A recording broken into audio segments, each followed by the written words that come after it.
Good morning guys, araw ng Webes. Time check natin ay 8:20 ng umaga.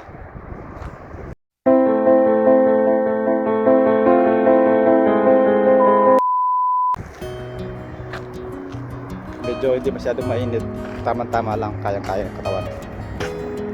Bali dito sa ginagawa nilang decor dito. Ayun, tapos na sila. Tapos na yung dalawa rito. Kapon lang siya, 6, ngayon pang-8 na siya.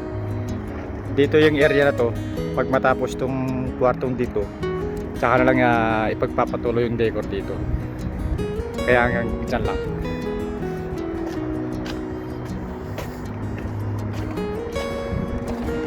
Ayun siya.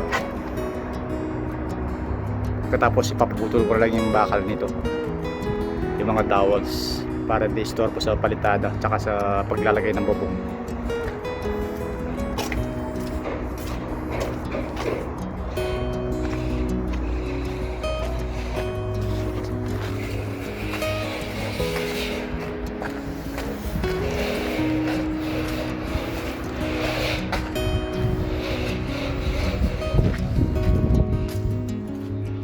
Bali nandito rin sila, nandito na yung gumagawa rito, mga nag-ano ng hollow block. Itong araw na to, namin ito, na-priority ko to, yung slope nito. Okay na yung slope nito. I-check ko lang banda dito, tsaka dito.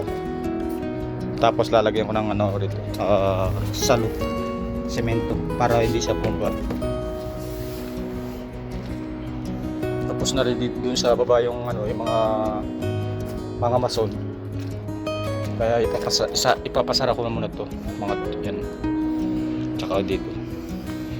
Lahat yan isasara para halimbawa malinisan. Alisin lahat ng mga buhabangin, tapos i-waterproof ulit. Tapos magsisimula na akong ilagay yung mga buhangin dito sa loob. Almost done na yung yung PPR. Yan, halos fixer na lang lalagay dito ngayon. Yung mga elbow to, mga brush.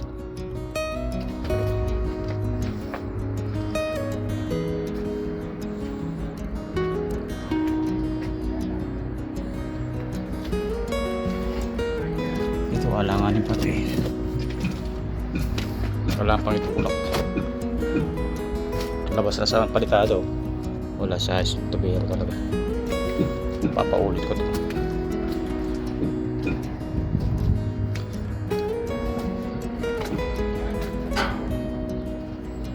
Wala sa ayos na to. Lumabas. Problema, puputulin niya. Puputulin dito tapos iusog dun. Back job na naman ng trabaho niya.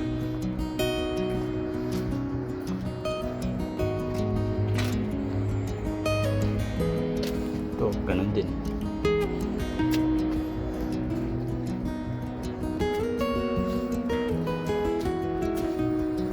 Sabi ko sa mason, kung ba magtatagal sa pagpipiling ng semento rito, maglagay siya ng plywood sa taas para hindi siya mainitan. Iwas sa init. Kasi once na maano sa araw yan, yung mga yan, pabagal ang trabaho.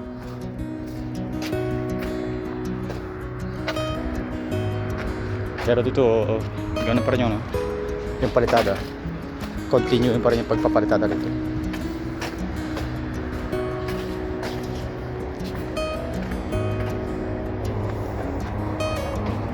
Halo, kalas ha?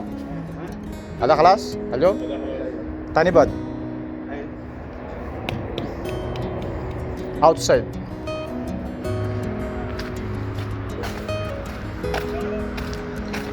Ayan, sinabihan ko rin sila kailangan matapos ngayon to, tsaka yung sa labas dito para prepare lahat yung nandito kung kakailanganin. Kung halimbawa makapag-umpisa sila sa palitada ngayon, mas maganda yun kahit normal wrap lang na palitada. Update tayo guys dito sa taas. Time check natin ay 12:30 ang hapon.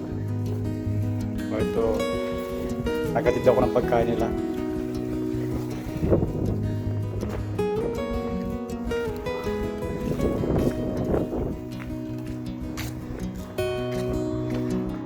lang natin yung trabaho. Pero okay lang to. Baka yung tapos na ito mga may. Tapos na yung lahat dyan. Hey! Kalas, maib gada rin. Sem-sem bada. Tabuk bas. Ayo, tabuk bas. Kalas. Tani mapi. Mapi kulyam-kulyam ada sem-sem. Mapi.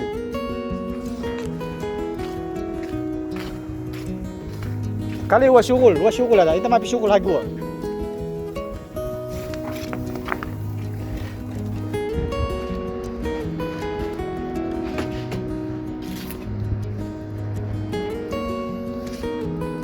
Yan ba rin pinipix nila mga to. So yun guys, update tayo yung sa taas. 4:30 ng hapon. Ay, matatapos na.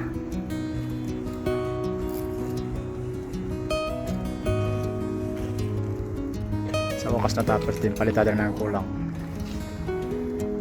Pati yung mga to nasa labas. Pinag-umpisa ko rin. Para yung 7 kwarto na to, ma-prepare ko lahat to. Baka Sabado yung ipatitira ko yung sa taas. Sa Sabado ito yung ipapalitan to. Para matapos na to yung sa taas. Para makapagkabit na ako ng ano dito, tubular. Kung ba matapos nila to sa Sabado, Linggo makapag-start na ako ng tubular. Linggo. Tapos mga Lunes or Martes makapag-start na tayo maglagay ng ano, ng sandwich panel roof dito sa taas. Yun ang pinakabubong niya. Mas maganda ano yun, may lagay ko na yung bubong para magkatrabaho sila rito. Kuryente, magta-tile sila, hindi na masyadong mainit. Kahit ang haring tapat alas 12, hindi sila mainitan. Tsaka maganda sila magtrabaho.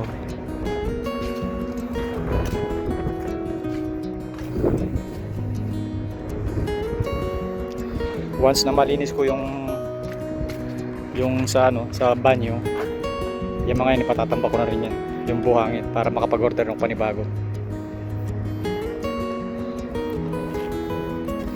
Bilis mabus ng cement. 100 pieces ng order ko, baka 60 piraso na lang to.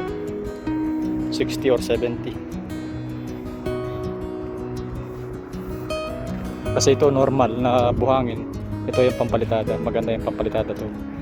Kasi once na pinalitada mo yung normal na ano pang flooring, pag pinahid mo, maano yung buhangin, maalabas, hindi mapino. Kaya mga nagpapalitada nagre-reklamo na kesyo daw pag pinahid, maano yung buhangin, magaspang. Pero dito sa taas okay lang yan, normal lang na palitada yan kasi di naman makikita yan.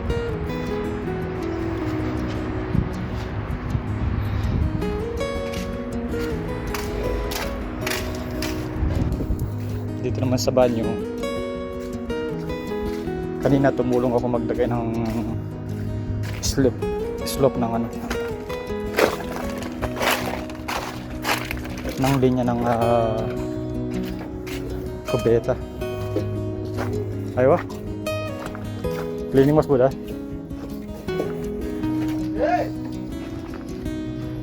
Ayan, pinalinis ko ito.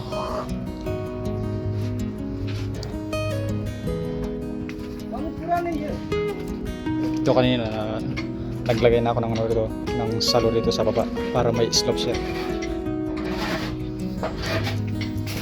Yung pinaka ano niya rito 13 cm yata to. 13 cm taas. Kasi mahaba, malayo. Nasa 15 meter. Yan, may slope na yun. Ha? Inabadalhin sa galmo. Anak-anak sandali.